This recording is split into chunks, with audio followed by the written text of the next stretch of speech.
예, 그러면 편익 분석에 대하여 공부해 보기로 하겠습니다. 편익의 유형에는 실질적인 편익과 금전적인 편익으로 구분됩니다. 편익은 여러 유형으로 분류될 수 있는데 그중 가장 중요한 분류는 실질적인 편익, 리얼 베네핏이 되겠고요. 금전적인 피큐니어리 베네핏으로 구분되는데 중요한 것은 비용 편익 분석에서는 오로지 실질적인 편익만이 고려되는 것입니다. 즉 반영되는 겁니다. 금전적인 편익은 반영되지 않는다는데 주의해야 되겠습니다. 실질적 편익이란 문자 그대로 공공사업에 의해 발생한 진정한 편익을 의미합니다.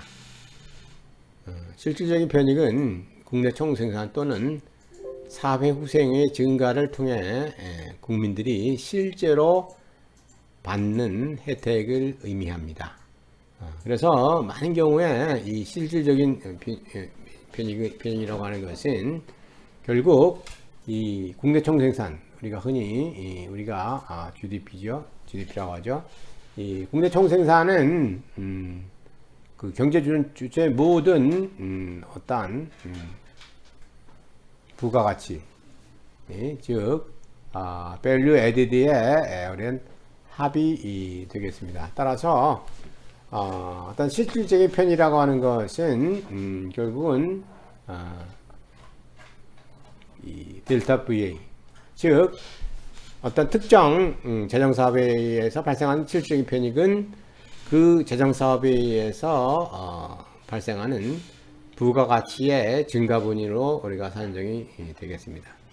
혹은 사회후생의 증가, 즉 실질적으로 어느 정도의 사회후생을 증가시켰는가 하는 것을 통해서 우리가 이 실질적인 편익이 우리가 산정이 되겠습니다.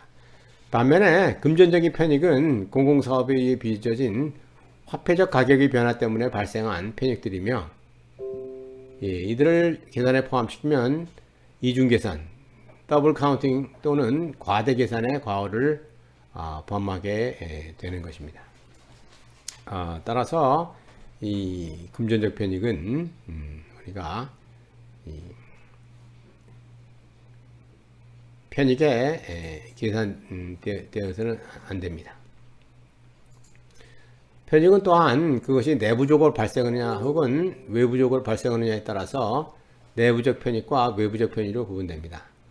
내부적이건 외부적인 것 간에 그것이 실질적인 편익이라면 비용 편익 분석에 포함되어야 합니다. 또한 직접적 및 간접적 편익으로도 우리가 구분되는데, 직접적 편익은 공공사업의 1차적인 목적과 관련된 편익을 뜻하며, 간접적인 편익은 2차적인 목적, 즉 부산물의 성격을 가지고 있는 편익을 의미하는 것이 되겠습니다. 또한 편익을 상당히 측정하기 어려운데, 이렇게 편익의 측정을 어렵게 만든 요인은 뭐가 있느냐? 그것은 무엇보다도 편익과 비용의 형태가 무형적인 형태로 나타나는 경우가 많기 때문에 그렇습니다. 유형적인 편익과 비용은 통상 시장에서 평가될 수 있기 때문에 적절한 가격을 적용한다면 측정이 비교적 용이합니다. 그러나 무형적인 형태가 없으므로 우리가 형태가 이제 많음으로 시장에서 평가될 수 없는 것입니다.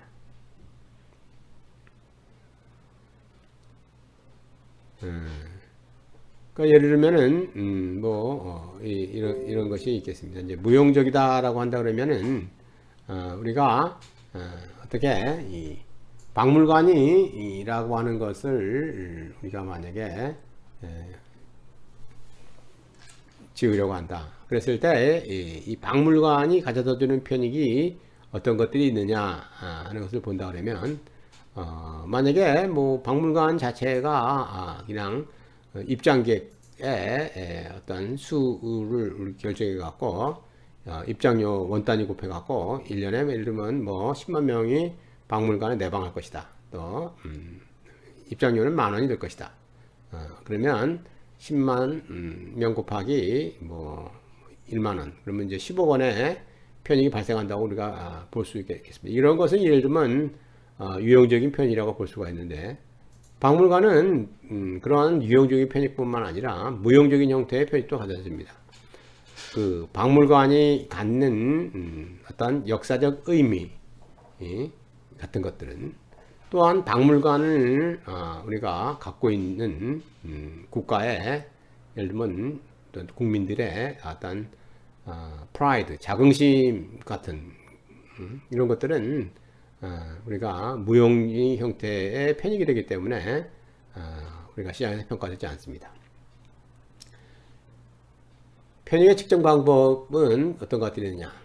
그래서 여기 말씀드렸습니다만은 공공투자 사업의 편익은 시장에서 거래되는 재화나 서비스만으로 구성되어 있지 않는 한 정확하게 측정하기는 쉽지 않다.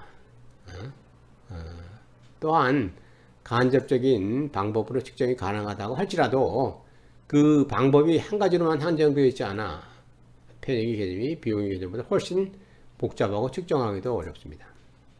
편익을 측정하는 이론적 바탕은 투자 사업이 만들어내는 재화나 서비스에 대한 소비자들의 지불 의사, 많이 나오는 게 이제 개념인데, WTP라고도 우리가 얘기하죠. Willingness to Pay, 또는 소비자의 용어의 Consumer Surplus 개념에서 우리가 출발합니다. 일반적으로 투자 사업의 편익과 비용은 사업 유무에 따라서 얼마나 재화와 서비스가 생산되는 걸 판별하고 여기에 재화의 시장 가격을 적용하여 평가하게 되는 것입니다. 시장 가격이 경쟁 가격에서 크게 벗어난 경우에는 잠재 가격에 가깝게 규정을 해야 됩니다. 여기 이제 섀도우 프라이스라고 하는 개념이 어떻게 보면 상당히 어렵고, 혹은 이것을 갖다가 우리가 그림자 가격이라고도 우리가 얘기하는데, 그럼 왜 이것을 우리가 섀도우 프라이스 혹은 그림자 가격이라 하느냐, 이런 겁니다. 뭐 이렇게 생각하시면 되겠습니다. 예를 들면은 우리가 사과가 있다. 그러면 사과 우리가 100개의 가치는 그냥 사과 가격 곱하기 우리가 100개를 하면은 이게 이제 100개의 가치가 되겠습니다. 그런데 만약에 어떤 무형의 어떤 편익과 비용이 있다 그러면, 이게 사과라고 하는 거의 특징은 이 사과 시장이 존재한다는 겁니다. 하지만 예를 들어서 이거와 비교했을 때 어떤 특정 공공재가 있는데, 이러한 공공재가 어떤 가치를 우리가 살펴보고자 할 때, 그럼 공공재 어떤 시장이 있느냐, 그랬을 때 특정 공공재 시장이 존재하지 않게 되는 겁니다. 이게 차이점이 사과 시장과, 그러니까 민간재의 프라이빗 굿과 퍼블릭 굿의 차이점은 시장이 존재하고 시장이 존재하지 않는 데 있는데, 다 그렇다 그러면, 그러면 공공재 시장이 존재하지 않는다 그러면은 그랬을 때 우리는 뭐라 하느냐, 이 섀도우 마켓이라는 개념이 우리가 있는데, 이 섀도우 마켓이라고 하는 것은 우리가 결국은 우리가 잠재시장 혹은 그림자 시장이라고 얘기하는데, 어떤 식으로 여러분이 이해하면 되냐면, 공공재가 현실적으로는 존재하지 않지만 만약에 이러한 공공재가 거래되는 그러한 시장이 있다고 그런다면, 그때 거기서 거래되는 가격이 얼마야? 그러한 가격을 섀도우 프라이스 혹은 잠재 가격이라고 그러고, 이러한 존재하지 않는 시장이지만 존재하지 한다고 가정하고 우리가 분석하는 것이 바로 어떤 공공재 그림자 시장이 우리가 되겠습니다. 그래서 시장 가격에 대한 평가 방법은 일단 전제가 시장이 존재하는 겁니다. 그래서 시장 가격을 이용해서 편익을 직간접적으로 평가할 수 있는 방법으로서 시장 가격 방법, 뭐 이거는 그냥 시장 가격으로 전부 다 가치를 측정하면 되겠고, 기회비용 방법, 기회비용 방법이라고 하는 것은 쉽게 얘기해서 항상 그랬습니다만은 어떤 기회비용의 opportunity cost의 개념이라고 하는 것은 특정 경제적 선택의 기회비용이라고 우리가 항상 정의를 우리가 내릴 수가 있는데, 어떤 특정 경제적 선택의 어떤 기회비용이라고 하는 것은 여러분 다 아다시피 그 경제적 선택을 위해서 소비자가 포기할 수밖에 없는 어떤 사전, 우리가 이 차선의 선택의 어떤 가치가 바로 이 기회비용이 우리가 되겠습니다. 그래서 그 특정 공공재를 우리가 만약에 선택해서 소비한다 그러면 그 공공재를 위해서 소유하기 위해서 포기할 수밖에 없었던 차선의 경제선택의 가치, 뭐 이런 것들이 어떤 기회비용이 우리가 되겠습니다. 그래서 만약에 흔히 우리가 시간 비용을 따질 때 이제 기회비용을 많이 따지자 그러면, 만약에 뭐 도로를 건설했는데 도로 건설에 의해서 도로 이용자들의 소비자들의 시간 비용을 원래는 뭐 20km를 우리가 쭉 운행하는데 우리가 30분이 걸렸는데 새로운 도로가 뚫려서 20분으로 단축을 했다. 그러면 10분만큼이 어떤 시간이 단축되지 않습니까? 그랬을 때 어느 정도의 그 이용자의 선택을 갖다가 우리가 후생의 증가가 가져오느냐. 그랬을 때 기회비용 방법을 쓰면 그 도로 이용자들의 어떤 10분의 가치가 바로 어떤 기회비용으로 산정이 되겠습니다. 예를 들면 뭐 그 사람의 어떤 실질임금에서 시간당 실질임금 곱하기 10분의 가치, 그러니까 한 6분의 1 정도가 되겠죠. 그런 경우는. 그 다음에 이제 생산비용 방법, 생산비용 방법은 그대로 쉽게 얘기해서 그 특정 공공재를 생산하는 데 드는 비용으로 우리가 그 가치를 측정하는 것이고요.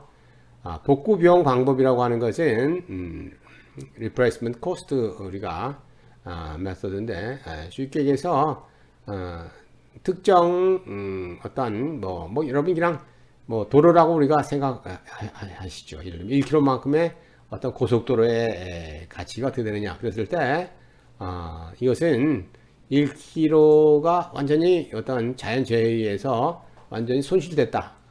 그랬을 때 다시 1km만큼의 어떤 도로를 복구할 때 드는 비용을 바로 복구 비용이 되겠습니다. 그 다음에 이제 비용 절감 방법 등은 이제 그것에 의해서 우리가 비용이 얼마나 덜 들었느냐 그랬을 때 그것만큼의 가치를 얻게 된 것이 되겠고요. 대응 가격에 대한 평가 방법은 시장 가격이 없는 경우에 간접적으로 평가하는 방법으로서 대체 가격 방법, 그 다음에 재산 평가 방법, 임금 격차 방법, 보상 가격 방법, 여행 비용 방법 등이 우리가 있습니다. 그래서 이 대응 가격이라고 하는 것은 어떤 특정 공공재의 시장 가격이 없는 경우에 그랬을 때 이제 그건 어떻게 됐을 때 그걸 이제 딴 거로 우리가 대체해서 만약에 우리가 조달했다 그랬을 경우에 그 대체 가격이 되겠고요. 뭐 그다음에 뭐 여러 가지 이런 보상 가격 방법이라든가 여행 비용 방법 등은 다 그런 경우가 대응 가격에 의한 평가 방법이 되겠습니다.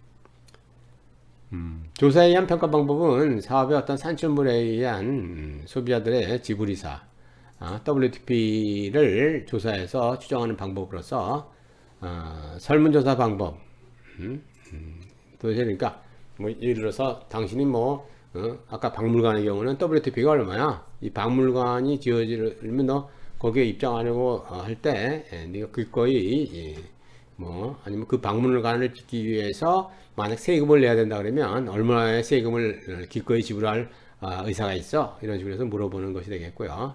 또 뭐 입찰 개인 방법은 뭐 입찰을 얼마나 하겠어? 뭐 이런 예를 들면 직관적으로 그런 방법이 있겠고, 뭐 아까도 얘기했지만 델파이 방법 등이 또 있겠습니다. 시장을 이용한 편입평가 방법에는 다시 수요 곡선을 이용해서 편익을 측정하는 방법과 기타 시장 가격을 이용해서 편익을 측정하는 방법으로 구분됩니다. 재화 시장이 존재하는 경우에는 당연히 재화 수요 곡선을 이용해서 편익을 측정할 수 있습니다. 기타 시장 가격을 이용한 측정 방법에는 아까도 나온 그런 기회비용 방법이라든가 생산비용 방법, 복구비용 방법, 비용 절감 방법 등이 우리가 있겠습니다. 그래서 일단은 우리가 이 편익을 측정하는 데서 가장 중요한 것은 우리가 경제학에서 배운 어떤 수요 곡선의 의미를 다시 한번 우리가 되새기는 것이 되겠습니다. 평가 대상 재정투자 사업의 편익을 측정하는 경우에 그 사업을 통해 제공되는 재화나 서비스가 시장에서 공급되면 시장 자료를 이용해서 사업의 편익을 측정 평가할 수 있겠고요. 재화 수요 곡선은 그런 의미에서 두 가지 의미가 있는데, 1차적 의미는 우리가 흔히 이해하고 있듯이 어떤 이와 같이 이렇게 보면은 수요 곡선이 이렇게 존재한다 그랬을 때 이쪽이 가격이고 이쪽이 수요량이다. 그랬을 때 가격과 어떤 수요량의 관계에 있을 때는 가격이 예를 들면 P1이었다. 그래. 그러면 나는 Q1 만큼 수요할 거야. 한 그런 것을 나타내는 것이 되겠고요. 그래서 P1이 1,000원이다. 사과가 1,000원이다. 그랬을 때 P1이 2개다. 그러면 나 P1일 때 나 2개만큼 수요할 거야. 이런 식이 되겠고요. 2차적 의미는 수요소의 2차적 의미는 주어진 수요량에 대해서 소비자가 기꺼이 지불하려고 하는 가격을 나타내는데, 이러한 맥락에서 수요 곡선을 지불 의사 가격 곡선이라고도 우리가 부르게 됩니다. 그래서 똑같은 의미지만 우리가 만약에 여기서 이러한 이제 수요 곡선이 있다 그랬을 때 Q1만큼 할 때 나는 P1만큼을 가격을 기꺼이 지불할 용의가 있어. 그래서 그것을 지불의사 가격 곡선이라고도 우리가 합니다. 그래서 이것을 갖다 우리가 지불의사 가격이라고도 하고, 또 이것을 우리가 흔히 유보 가격이란 표현도 우리가 씁니다. 그래서 reservation 우리가 price라 그러는데, 사과 예를 들어서 2개 할 때 예를 들면 1,000원만큼을 내가 기꺼이 지불할 용의가 있어. 그랬을 때 바로 이 1,000원은 지불의사 가격이 또 되고 혹은 유보 가격이 우리가 되는 겁니다. 그래서 그림이 이제 안 나오는데, 그림 여기서 보면 Q 단위의 수비에서 소비자가 편익이라고 하는 것은 결국 이게 이제 수요 곡선이 이렇게 있고, 예를 들어서 여기서 Q 단위만큼을 수요에서 소비자가 발생하는 어떤 효용의 합이라고 하는 것은 결국 이만큼은 이만큼 지불할 용의가 있고 이만큼 지불할 용이 있고, 그래서 결국 수요 곡선의 하단에 이르는 많은 것이 결국 소비자가 이만큼을 우리가 소비할 때 하는 효용 또는 후생의 합계가 우리가 되겠습니다. 예. 그랬을 때 특정 재화가 소비되는 경우에 소비자가 얻는 총 효용 또는 총 후생에서 해당 재화의 소비를 위해서 시장에서 지불해야 되는 지불 가격을 차감한 것이 바로 소비자이여가 우리가 되겠습니다. 그래서 우리가 소비자이여가 중요한 것은 바로 사회의 총 잉여는 기본이 소비자 잉여와 생산자 잉여의 합으로 우리가 계산이 되기 때문에, 그래서 이제 완전 시장 경우에 우리가 이 시장 기준 가격이 우리가 진정한 그 재화의 사회적 가치를 잘 만들어 볼 수가 있기 때문에 우리가 되는 것입니다. 그래서 흔히 우리가 보면은 이게 이제 수요 우선이 있고, 만약에 여기에 시장 기준 가격이 공국세 이렇게 돼 있어 갖고 피스타만큼의 어떤 예를 들면 시장 균형 가격이 생겼다. 그러면 소비자이익이라고 하는 것은 결국은 피스타만큼 할 때 큐스타만큼을 소비할 경우에 이만큼을 시장에서 우리가 지불하게 되는데요. 예를 들어서 사과 가격이 1,000원이고 이게 만약에 10개다. 그러면 10,000원의 가격을 지불하는데 실제로 소비자가 얻는 총 후생의 합계는 이 수요 곡선 지불이사 가격을 다 합친 거기 때문에 요거의 차이만큼, 요 삼각형만큼이 바로 우리가 소비자 이유가 우리가 되는 것입니다. 한편 우리가 생산자에 열어가는 것은 우리가 공급 곡선에서 우리가 생각할 수가 있겠는데 공급 곡선에서 이 공급 곡선의 의미는 이건 소비자가 특정 재화 생산량을 공급하기 위해서 기꺼이 우리가 반드시 받으려고 하는 어떠한 가격이 되겠습니다. 그런데 실제로 시장에서는 만약에 비슷한만큼의 가격을 받을 수 있으면은 이런 경우에는 우리가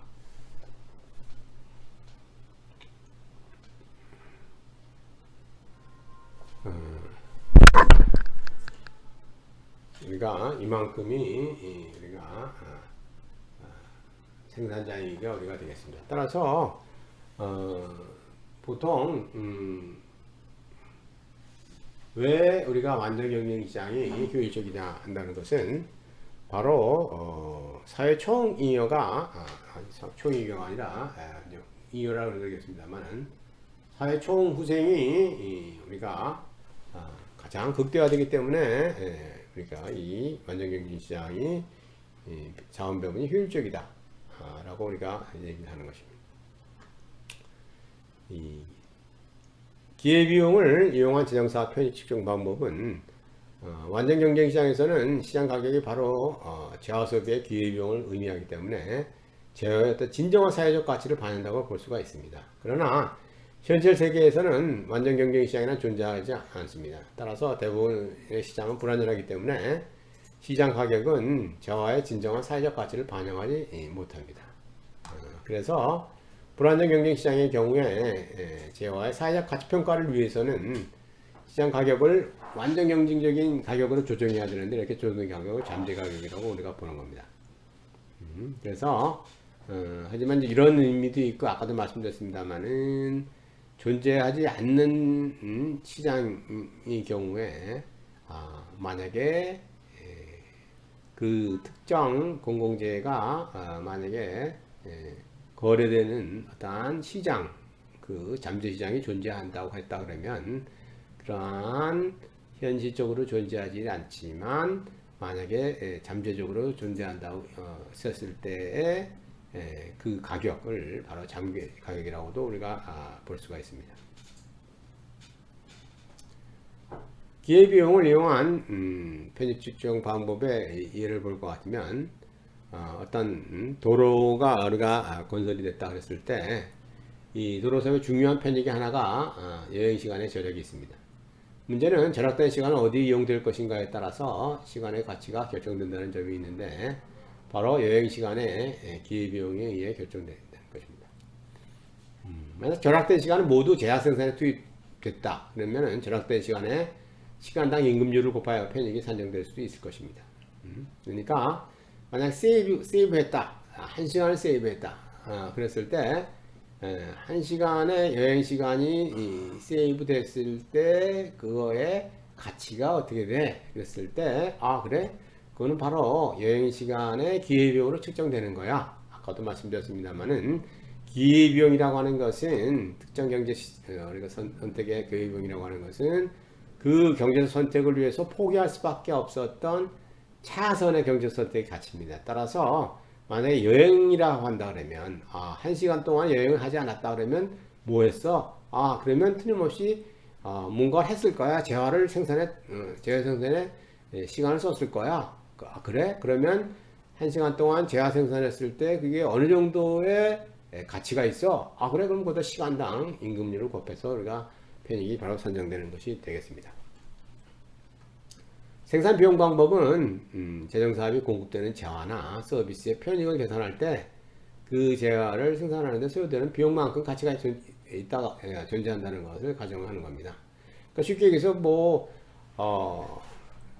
500억짜리 500억만큼의 생산 비용이 드는 건축 비용이 드는 우리가 박물관이 있다. 그랬을 때 그 박물관 500억만큼 들었기 때문에 그 500원이야 가치가 있어. 뭐 이렇게 얘기하는 것이 되겠죠. 생산 비용 방법은 생산함수 접근 방법이라고도 합니다. 프로덕션 펑션 메소드라고 하는데 특정 재화의 생산함수는 해당 재화를 생산하는 데 투입되는 생산 요소, 그러니까 자본이라과 노동, 또 중간 투입 요소와 생산력 사이의 관계를 나타내는 함수로 우리가 적용됩니다. 가장 많이 쓰는 생산함수 중에 하나가 카브다갈 생산함수인데 이와 같이 Q는 생산량이 되겠고요. 그 다음에 A는 규모계수가 되겠고 K는 자본 투입량, L은 노동 투입량, 그 다음에 M은 중간재 투입량이 되겠고 각각의 알파, 베타, 겜마라고 하는 파라미터 값이 불게 되는데 이 알파, 베타, 겜마는 알파는 자본의 생산성을 나타내는 그런 파라미터 값이 되겠고요. 베타는 노동의 생산성을 나타내는 파라미터가 되겠고, 겜마는 중간재의 어떤 한계 생산성을 나타내는 파라미터가 됩니다. 자, 그럼 실제로 이 생산 비용 접근 방법을 이용해서 어떤 용수는 이제 우리가 공급했을 때 수자원에서 우리가 많이 나오는 용수 공급이 편익을 산정하는 방법에 대해서 한번 살펴보기로 하죠.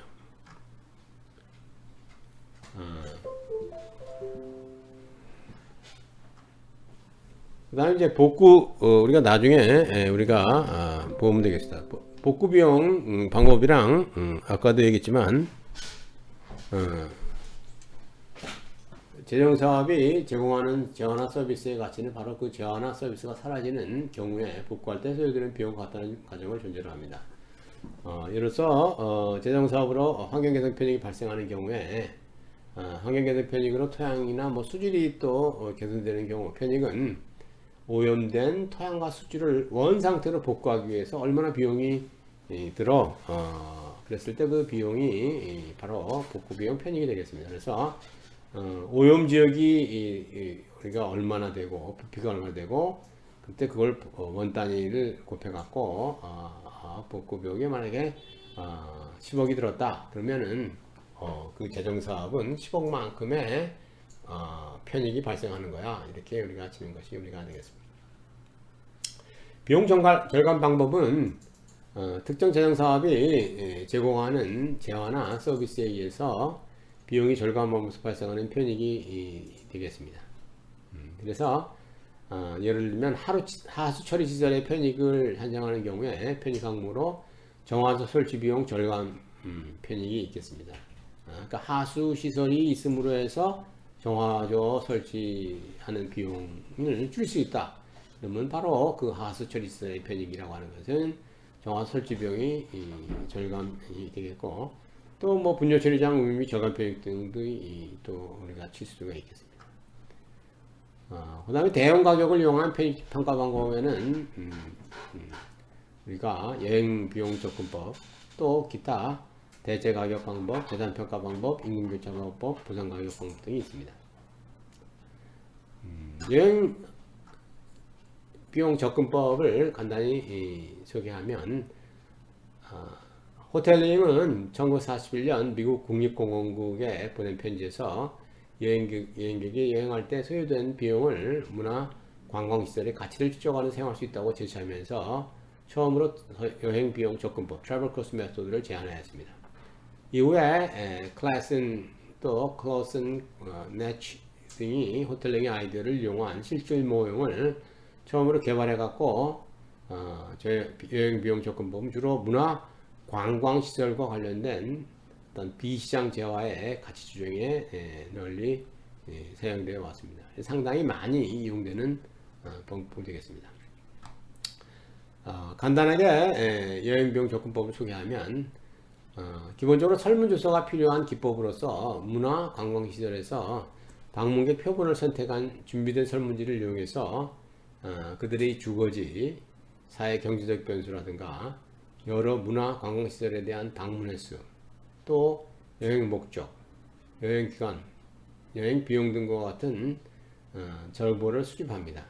그래서 이런 수집된 자료에 근거해서 여행 비용을 계산하고 여러 관련된 요소와 함께 방문 횟수를 계산해서 여행에 대한 수용 함수를 우리가 구하게 됩니다.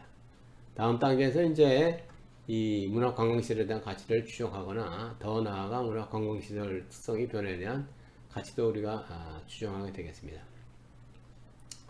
이 여행 비용 접근법은 비시장 지역와의 가치 측정 방법 중에서 가장 역사가 오래된 것으로 주로 등산, 낚시, 사냥, 수배 이용 등 야외 여가 활동과 관련된 어떤 레크레이션 목적의 비시장적 가치 측정에 많이 이용되고 있습니다.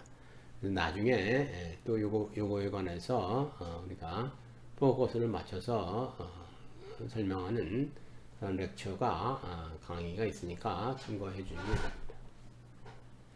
여행 비용 접근법의 운영 절차는 1단계는 레저 및 관광이 가능한 비시장 지하를 선정하고 2단계는 이동거리, 여행시간, 입장료 등으로 구성된 여행비용 함수를 추정하고 3단계는 여러가지 인구 통계학적 그런 변수들을 이용해서 소득, 나이, 우리가 교육 정도 등으로 구성된 여행 생성 함수를 추정합니다. 4단계에서 여행 비용과 방문 횟수 간의 수요 함수를 노출하고 5단계에서 편익을 측정합니다. 이 여행 비용 접근법은 실제 방문과 관련이 되어 있으므로 문화 관광시설과 관련된 사용가치만으로 측정한다는 한계가 있습니다. 여행 목적이 여러 개라면 각 목적 간에 시간 및 화폐의 기여비용이 적절하게 배분되어야 하는데 사실 그것을 이렇게 배분하는 것을 어떻게 해야 되느냐 하는 것은 상당히 어렵습니다. 찾기가 굉장히 어떻게 보면 임의적이거나 자의적일 수밖에 없는 그런 한계를 가집니다. 여행비용 접근법은 기본적으로 설문조사가 필요한 기법으로서 이 문화관광시설에서 방문객한테 이제 설문을 하는 것이 우리가 되겠죠. 한계는 또한 공공재 사용가치만 측정하게 되고 비사용가치에 대한 편익은 우리가 배제하게 됐습니다.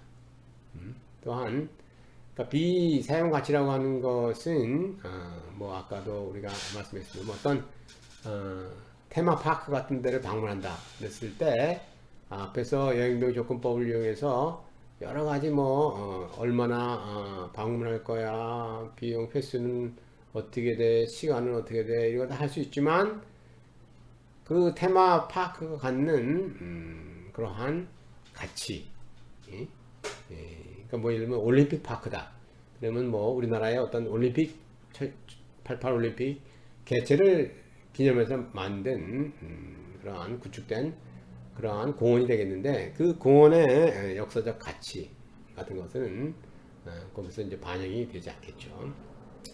또 여행 비용을 산정하는 데서 시간의 문제가 있습니다. 타임. 그래서 이 방법은 관심 대상 공공재를 실제로 방문한 사람들에 대해서만 편익이 측정되기 때문에 그렇지 않은 사람들은 배제하는 표본 선택 편의 문제를 피하기 어려운 그런 방법이 있겠습니다.